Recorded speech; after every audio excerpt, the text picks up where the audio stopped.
stands the skeleton of an old theater. Its paper walls are torn, its wooden stage has been silent for decades. This was once a grand stage for no performances, a place of art and beauty. Now it's just a relic. But the locals, they whisper stories. They say that sometimes late at night when the city is asleep, you can hear faint music drifting from the ruins, the haunting sound of flutes and drums, an echo from a time long past. This story begins centuries ago when this theater was alive with energy. Its star was a young actress named Amy. Her grace was unparalleled, her beauty legendary. People would travel for days from distant towns and villages just for a chance to witness her perform. She was the heart of the theater, its shining light.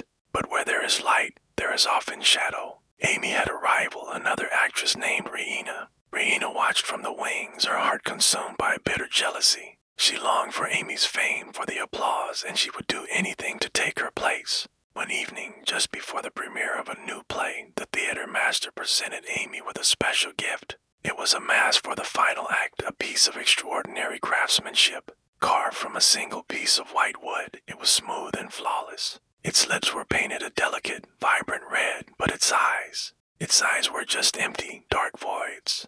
The theater master told her it was a sacred mask blessed by the gods to ensure a perfect performance. But as Amy accepted the mask with gratitude, Raina watched from the shadows. Driven by her corrosive envy, she waited for her moment. Later that night, alone with the mask, she whispered a dark curse over it, a venomous wish that would change everything. The night of the performance arrived. The theater was packed to the rafters, the air buzzing with anticipation. Lanterns cast a warm, golden glow over the audience. The soft, rhythmic sound of a drum began, followed by the high, mournful cry of a flute. And then Amy appeared on stage. She was wearing the new mask. A collective gasp rippled through the crowd. She was breathtaking. She moved like a spirit, an ethereal being from another world, her every step graceful and haunting. The performance was more than just acting, it was magic. But as the final act reached its climax, something went terribly wrong. Amy's fluid movements suddenly became stiff and jerky. Her body began to tremble, not with the emotion of the character, but with real, palpable fear. A wave of confusion swept through the audience. Was this part of the play? Amy, in a rising panic, clawed at her face, trying to remove the mask. But it wouldn't budge. It felt as though it had become a part of her, fused to her very skin.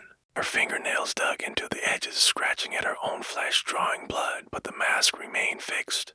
Piercing scream, raw and terrified, tore through the hall. A sound so horrifying it drowned out the music. It echoed off the walls, a final, desperate cry. And the other actors and stage hands rushed to her aid. The stage was empty. Amy was gone. All that remained was the mask lying in the center of the stage, its red lips curved into a serene, chilling smile. The theater closed its doors soon after. The tragedy was too great, the mystery too dark. But the story didn't end there. On stormy nights, when the wind howled through the streets of Kyoto, people passing by the abandoned theater would swear they saw a figure in the window. A woman, her face a pale, ghostly white, her lips a slash of red, moving slowly, as if she were still performing her last unfinished dance. Many, many years passed. The theater fell into ruin, and the story of Amy became a local legend, a ghost story told to frighten children. One day, a group of university students studying the history of no theater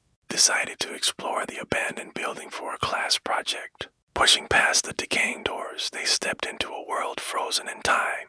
Dust motes danced in the slivers of light piercing the roof. The air was thick with the smell of decay and forgotten memories. As they made their way to the stage, they found it. Resting on the dusty floorboards as if waiting for them was the mask. It was perfect. Despite the decades of neglect and the damp air, there wasn't a single crack, not a single speck of dust on its smooth white surface. One of the students, a girl named Keiko, known for her playful nature, picked it up. He held it to the light, admiring its eerie beauty. Maybe it will make me as famous as Amy, she joked, a wide grin on her face. The others chuckled, the sound echoing unnaturally in the vast, empty space. But when Keiko placed the mask over her face, the laughter died in their throats. A sudden, heavy silence fell over the group. Keiko's body went rigid. Her friends called her name, their voices laced with growing concern, but she didn't respond. Her breathing seemed to slow, becoming shallow, almost imperceptible. And then she began to move.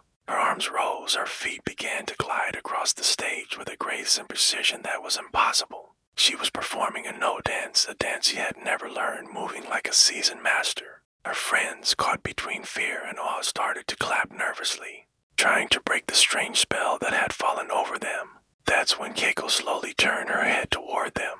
They saw it then. Dark, thick streams of blood were dripping from beneath the bottom edge of the mask, staining the front of her white shirt. A voice, low and chilling, whispered from behind the mask. It wasn't Keiko's voice. It was ancient, sorrowful, and filled with a cold rage. The play, it whispered, isn't over yet. In that instant, the old paper lanterns hanging from the rafters, dry and brittle with age, spontaneously burst into flames. Fire spread with terrifying speed, licking up the wooden pillars and across the paper walls. Panic erupted.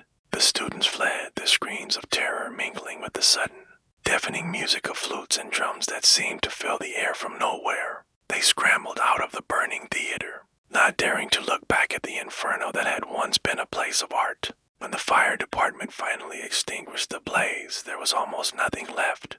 The old theater was a charred, smoking ruin. The authorities searched the wreckage, but the building was found to be completely empty. The students were accounted for, all except one.